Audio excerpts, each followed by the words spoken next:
Assalamualaikum warahmatullahi wabarakatuh. Apa kabar anak-anak semua? Alhamdulillah, sehat kan?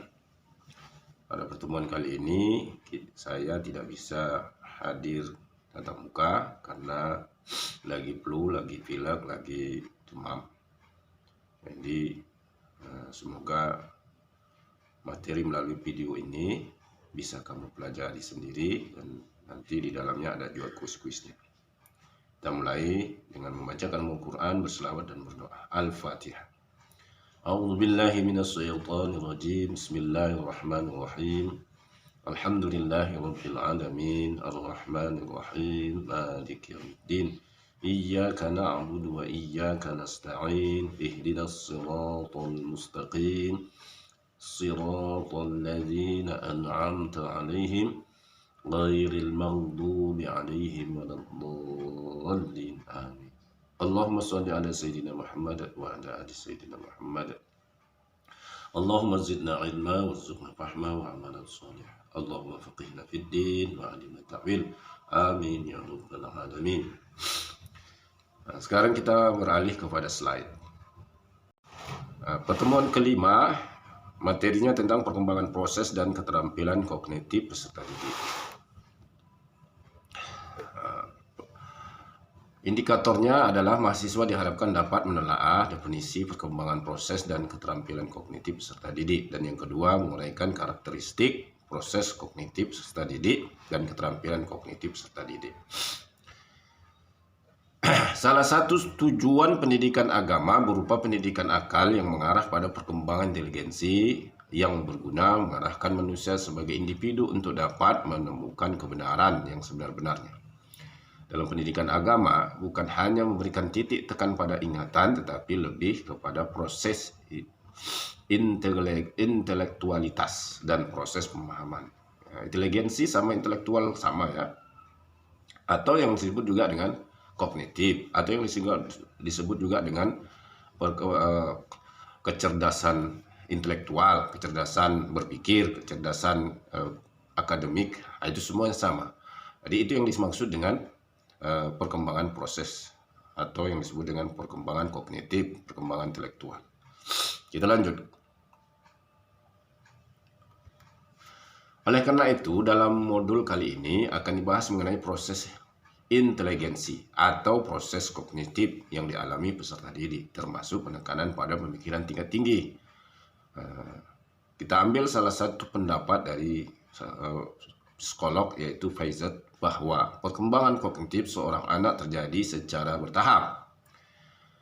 Lingkungan tidak dapat mempengaruhi perkembangan pengetahuan anak. Nah, ini menurut Faizat ya. Tetapi ada juga orang atau pendapat orang yang mengatakan bahwa lingkunganlah yang membawa atau yang mempengaruhi pendidikan anak. Sebagaimana Rasulullah menyebutkan bahwa setiap anak, kullu mauludin yuladu 'alal fitrah, setiap anak dilahirkan dalam keadaan suci. Maka lingkungan keluargalah atau yang disebut dengan orang tua yang membawa dia menjadi Nasrani, Majusi maupun Yahudi. Tidak disebutkan Islam karena di situ suci berarti sudah beragama Islam. Orang tuanya yang mempengaruhi dia sehingga dia bisa apakah dia menjadi kafir atau menjadi muslim. Nah, itu dia.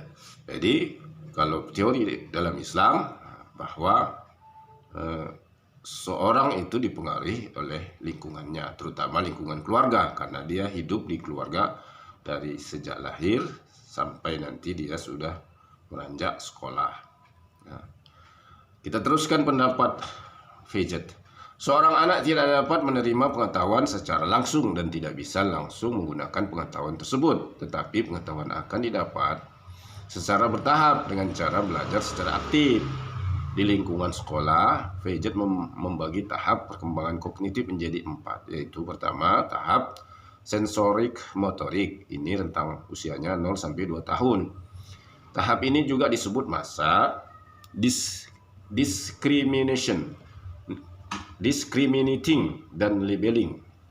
Pada masa ini kemampuan anak terbatas pada gerak-gerak refleks bahwa bahasa awal dan ruang waktu sekarang. Yang kedua, tahap praoperasional. Praoperasional ini rentang usianya 2-4 tahun. Pada tahap praoperasional ini atau prakonseptual atau disebut juga dengan masa intuitif. Nah, ini kamu kuisnya jawab apa itu yang dimaksud dengan intuitif. Ya, cepat-cepat itu yang diterima kuisnya. Anak mulai mengembangkan kemampuan menerima stimulus secara terbatas. Kemampuan bahasa mulai berkembang. Pemikiran masih statis. Belum dapat berpikir abstrak. Nah, ini kuis juga lagi. Apa yang dimaksud dengan berpikir abstrak? Silahkan jawab. Satu orang mahasiswa hanya berhak menjawab satu saja yang tercepat. Dan kemampuan persepsi waktu dan ruang masih terbatas. Dan yang ketiga, tahap operasional konkret. Nah, jelaskan apa yang dimaksud dengan berpikir konkret. Ini rentang usianya 7-11 tahun. Tahap ini juga disebut dengan masa performing operation. Pada masa ini, anak sudah mampu menyelesaikan tugas-tugas penggabungan, memisahkan, menyusun, menderetkan, melipat, dan membagi. Nah, kalau kita ambil ini menjadi kuis, ini termasuk materi yang sudah kita pelajari, itu termasuk materi yang mana? Ya, yang sudah kita pelajari yang minggu-minggu yang lalu. Ya, ingat ya.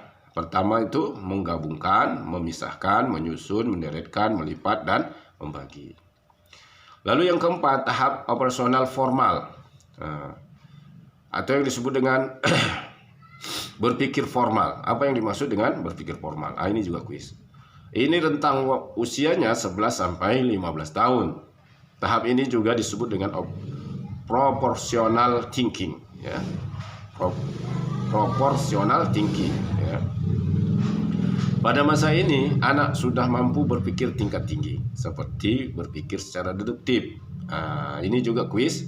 Apa yang dimaksud dengan berpikir deduktif dan apa yang dimaksud dengan berpikir induktif. Juga apa yang dimaksud dengan analisis, mensintesis, mampu berpikir secara abstrak. Ini semua kuis ya. Satu jawab secara deduktif apa, induktif apa, analisis apa, dan mensintesis apa. Mampu berpikir secara abstrak tadi sudah ya. Lalu berpikir reflektif. Apa yang dimaksud dengan berpikir reflektif? Serta mampu memecahkan berbagai masalah. Nah, juga kuisnya ini apa yang dimaksud dengan masalah? Ya, apa yang dimaksud dengan masalah? Itu kalian bisa berapa orang dia banyak ya. Jadi siapa yang cepat lalu kuisnya dia yang dapat. Kita lanjutkan ke slide berikutnya. Ini gambarannya, gambaran perkembangan kognitif dari Piaget. Cognitive development ya. Ada sensorik, motor atau stage. Ini usianya 2 tahun, 0-2 tahun. Dan lalu yang kedua, pre-evolutional stage atau ini usianya 2-7 tahun. Ini concrete operational state. Ini usianya 7-11 tahun. Formal operational state ini 12 tahun ke atas. Kemudian pandangan perkembangan kognitif menurut Vygotsky. Ini berbeda dengan Piaget tadi. Vygotsky lebih menekankan pada konsep sosial kultural, yaitu konteks sosial dan interaksi dengan orang lain dalam proses belajar anak. Sebagaimana juga tadi sudah saya sebutkan bahwa Rasulullah mengatakan bahwa interaksi dengan orang lain itu juga mempengaruhi pendidikannya, mempengaruhi pengetahuannya. Ya, Vygotsky juga yakin suatu pembelajaran tidak hanya terjadi saat di sekolah atau dari guru saja, tetapi suatu pembelajaran dapat terjadi saat siswa bekerja menangani tugas-tugas yang belum pernah dipelajari di sekolah. Namun tugas-tugas itu bisa dikerjakannya dengan baik, misalnya di masyarakat. Sudah pasti.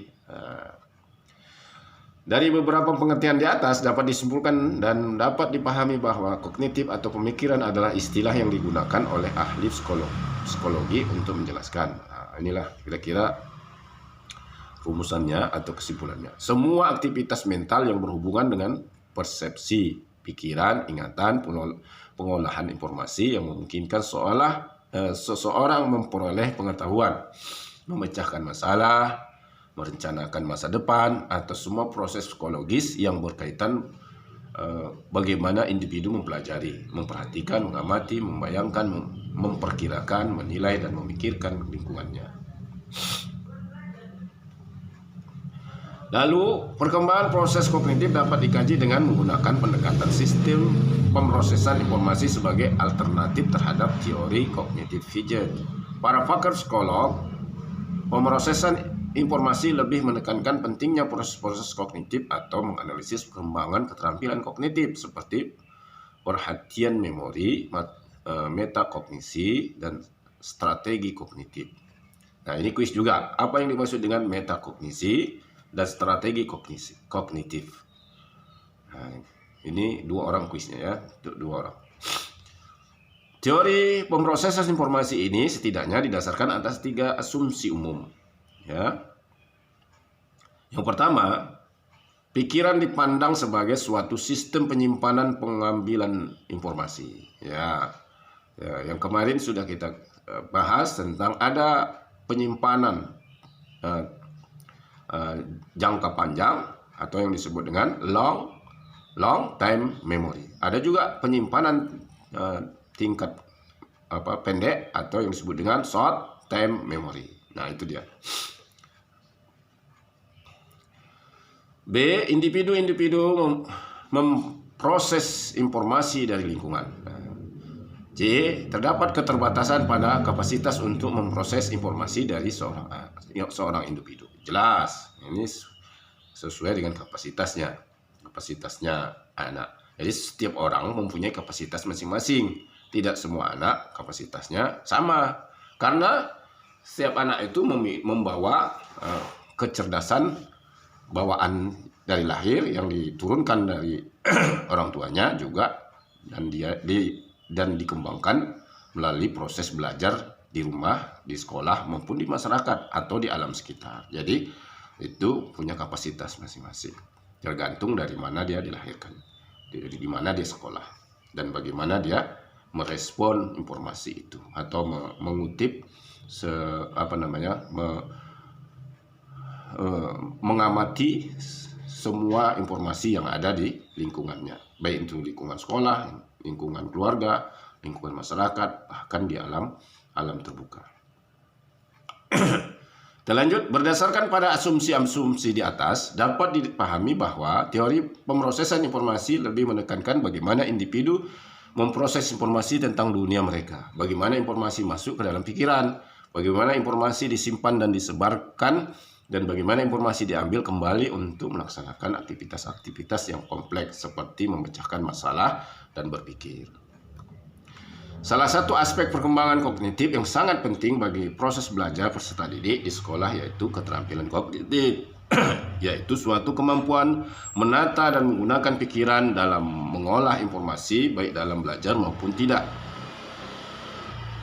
Peserta didik tidak pernah lepas dari belajar, baik di sekolah, lingkungan keluarga, maupun lingkungan masyarakat. Nah, sebagaimana yang saya katakan yang lalu, barusan.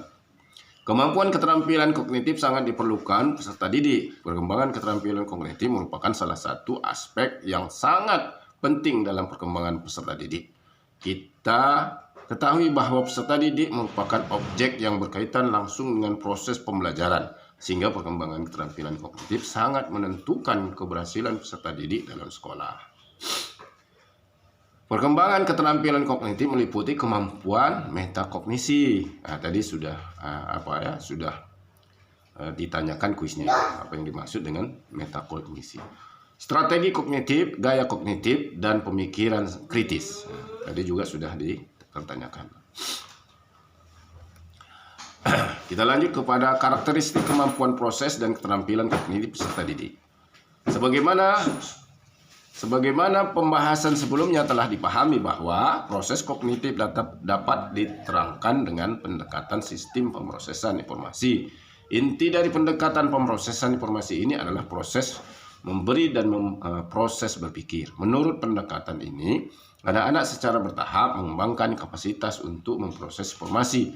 Dan karenanya, secara bertahap pula mereka bisa mendapatkan pengetahuan dan keahlian yang kompleks. Dalam uraian berikut, silakan Anda perhatikan bahwa beberapa konsep tentang kemampuan kognitif anak yang terkait perkembangan proses kognitif seperti persepsi, memori, dan atensi. Nah, ya.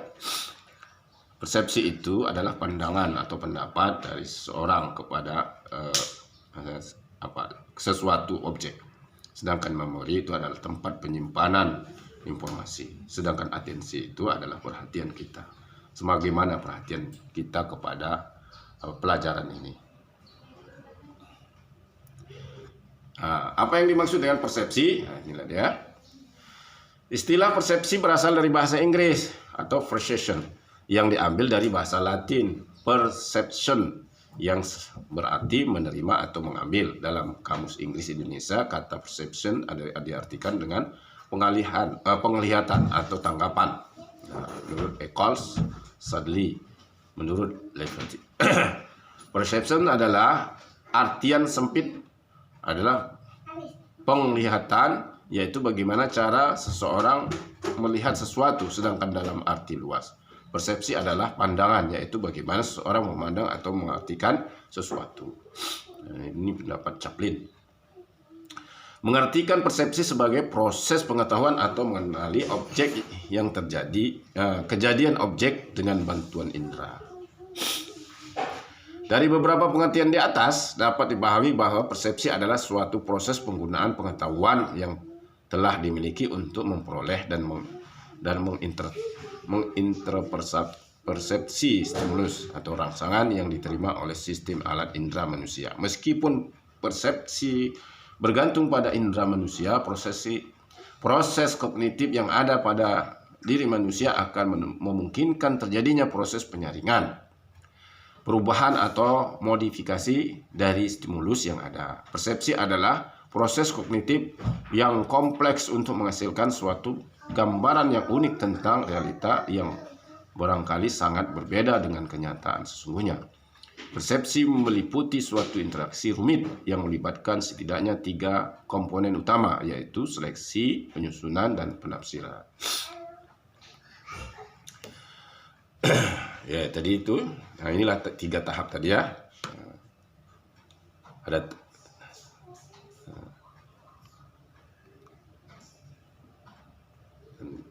tahap keempat, ada tahap keempat. Kita lanjut aja. Kita lanjut lagi. Yang kedua, memori atau ingatan. Memori adalah sistem kognisi manusia yang mempunyai fungsi menyimpan informasi atau pengetahuan. Ini menurut Suharna 2005. Menyatakan bahwa ingatan atau memori menunjukkan pada proses penyimpanan atau pemeliharaan informasi sepanjang waktu, maintaining information over time. Sementara itu, menurut Chaplin, memori adalah keseluruhan pengalaman masa lampau yang dapat diingat kembali. Ini tadi seperti yang saya katakan, ada long term memory, itu dia. Jadi long term memory itu bahkan sudah terjadi di saat janin di dalam kandungan.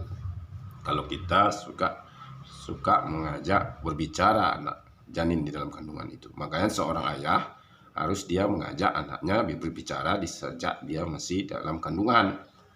Begitu juga seorang ibu juga mengajak juga membacakan ayat-ayat Al-Quran, sholawat Nabi, doa-doa yang dibacakan di hadapan anak itu, diperdengarkan kepadanya. Dan itu sangat baik bagi perkembangan saraf-saraf otaknya, termasuk juga perkembangan emosionalnya, perkembangan sosialnya, juga termasuk perkembangan saraf-saraf otak, pengetahuannya, intelektualnya, inteligensinya. Kita lanjut ke yang ketiga.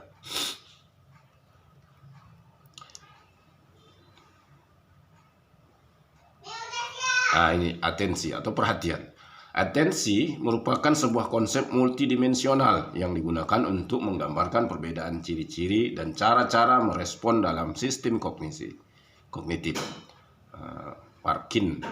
Menurut Chaplin tahun 2000, atensi adalah konsentrasi terhadap aktivitas mental, sedangkan Margaret W. Maltlin 1994 menggunakan istilah atensi untuk merujuk pada konsentrasi terhadap suatu tugas mental, di mana individu mencoba untuk meniadakan stimulus lain yang menanggapi. Nah, sebagaimana juga kalian harus berkonsentrasi terhadap pelajaran pada saat ini, itu yang disebut dengan atensi atau perhatian kalian terhadap pembelajaran yang kita lakukan selama ini. Jangan sampai ada respon-respon dari luar sehingga mengganggu atensi kalian terhadap pembelajaran, ya. Ini atensi pada anak telah berkembang sejak masa bayi. Aspek-aspek atensi yang berkembang selama masa bayi ini memiliki arti yang sangat penting selama tahun-tahun prasekolah. Penelitian telah menunjukkan bahwa hilangnya atensi atau habituation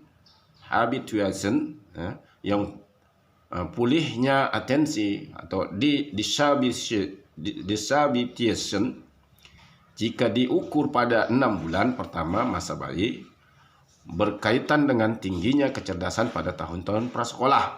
Meskipun begitu, kemampuan anak untuk memusatkan perhatian berubah secara signifikan pada masa itu. Anak-anak prasekolah sangat dipengaruhi oleh ciri-ciri tugas yang sangat menonjol, seperti kelucuan badut yang menarik perhatian. Para ahli psikologi perkembangan meyakini bahwa perubahan ini mencerminkan suatu pergeseran.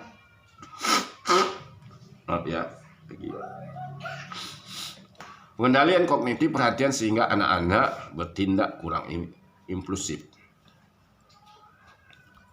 Ini aspek atensi.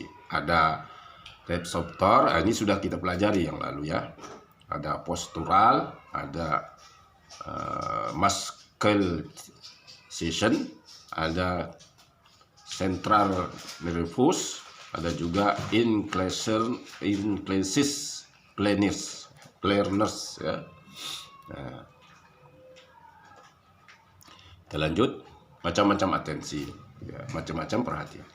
Ada dari segi timbulnya perhatian, atensi dibagi dua, yaitu atensi spontan, ya. Yang kedua, dari segi objek yang dicakup, yaitu atensi konsentratif. Dari segi fluktuasi, yaitu atensi statik, perhatian tertuju pada suatu objek tertentu, dan atensi dinamika, perhatian pada individu yang pada suatu saat tertentu dapat dengan memudahkan perhatiannya secara lincah dari sudut objek ke objek lain. Ini faktor yang mempengaruhi atensi. Faktor yang mempengaruhi atensi ada dua, yaitu faktor internal berupa motivus atau net preparatory set, kesiapan untuk berespon, interest atau menaruh perhatian pada yang diminati, dan faktor eksternal berupa intensitas dan ukuran kontras dan novelty repetition, pengulangan, movement atau gerakan.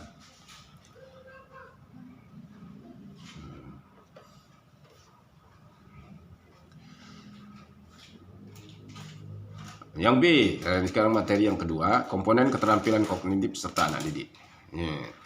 Antara peserta didik satu dengan peserta didik lainnya mengalami proses kognitif yang sama, namun kemampuannya yang berbeda-beda.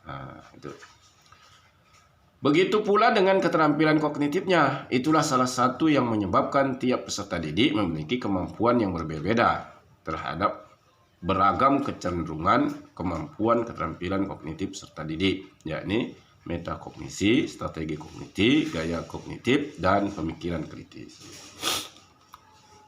Yang pertama, metakognitif. Metakognitif adalah metakognisi. Metakognisi merupakan sebuah konstruk psikologi yang kompleks. Nah, ini tadi sudah ditanyakan metakognisi ya.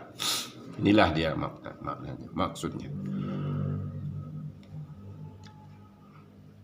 Metakognitif tidak sama dengan kognitif atau proses berpikir seperti membuat perbandingan, ramalan, menilai, membuat sintesis atau menganalisis. Sebaliknya, metakognitif merupakan suatu kemampuan di mana individu berdiri di luar kepala dan mencoba untuk memahami cara ia berpikir atau memahami proses kognitif yang dilakukan dengan melibatkan komponen-komponen perencanaan. Nah, ini dia. Kita lanjut.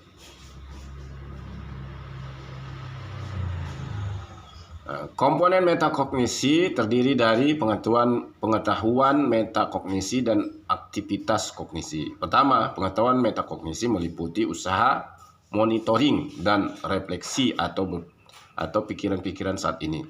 Refleksi membutuhkan pengetahuan faktual tentang tugas, tujuan-tujuan atau diri sendiri, dan pengetahuan strategis tentang bagaimana dan kapan menggunakan prosedur-prosedur tertentu untuk memecahkan masalah. Sedangkan aktivitas metakognisi meliputi penggunaan self-awareness dalam menata dan menyesuaikan strategi yang digunakan selama berpikir dan memecahkan masalah.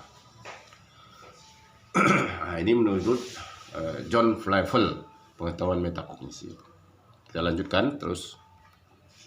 Kedua, aktivitas kognisi disebut juga pengaturan kognisi atau regulator of cognition, mencakup usaha-usaha siswa memonitor, mengontrol atau menyesuaikan proses kognitifnya dan merespon tuntunan tugas atau perubahan kognisi. Aktivitas kognisi secara tipikal juga dipandang sebagai upaya untuk meregulasi atau menata kognisi yang mencakup perencanaan atau planning tentang bagaimana penyelesaian suatu tugas, menyeleksi strategi kognitif yang akan digunakan, memonitor keefektifan strategi yang telah dipilih, dan memodifikasi atau mengubah strategi yang digunakan ketika menemui masalah.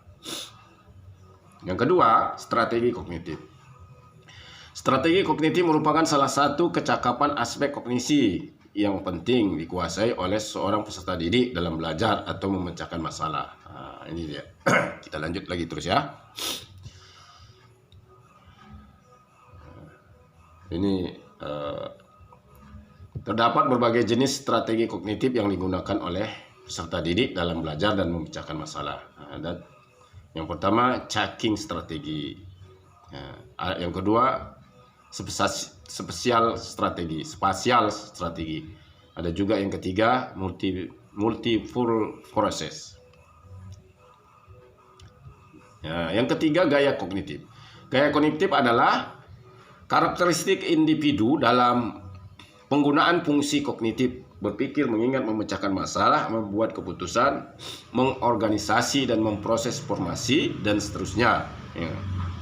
Menurut Wolford, di dalam gaya kognitif terdapat suatu cara yang berbeda untuk melihat, mengenal, dan mengorganisir informasi. Itulah baca saja nanti untuk selanjutnya. Dan yang keempat, pemikiran kritis. Tadi kan ada pertanyaan pemikiran kritis. Inilah dia. Merupakan kemampuan untuk berpikir secara logis, reflektif, dan produktif yang diaplikasikan dalam menilai suatu situasi untuk membuat pertimbangan dan keputusan yang baik. Berpikir kritis berarti merefleksikan permasalahan secara mendalam, mempertahankan pikiran agar tetap terbuka bagi berbagai pendekatan dan perspektif yang berbeda, tidak mempercayai begitu saja informasi-informasi yang datang dari berbagai sumber, lisan atau tulisan, serta berpikir secara reflektif ketimbang hanya menerima ide-ide dari luar tanpa adanya pemahaman dan evaluasi.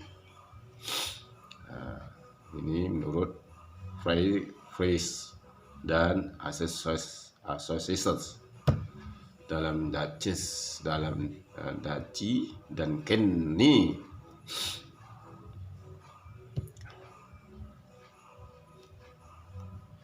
kita lanjut terus. Banyak kali nih ya, menurut pendapat-pendapat. Nanti kamu baca sendiri kan, kelihatan di situ. Nah, habis sampai di sini aja. Jadi saya mohon maaf karena tidak bisa hadir karena lagi kurang enak badan, lagi flu, lagi pilek, tenggorokan kering, iritasi, kepala denyut. Jadi saya berharap video ini bisa menggantikan saya dan jawab kuisnya seperti yang sudah saya tanyakan di atas. Satu orang hanya boleh menjawab satu yang tercepat. Demikian saja, mari kita akhiri dengan membacakan Alhamdulillahirabbil alamin. Assalamualaikum warahmatullahi wabarakatuh. Jangan lupa subscribe, like, dan share video ini.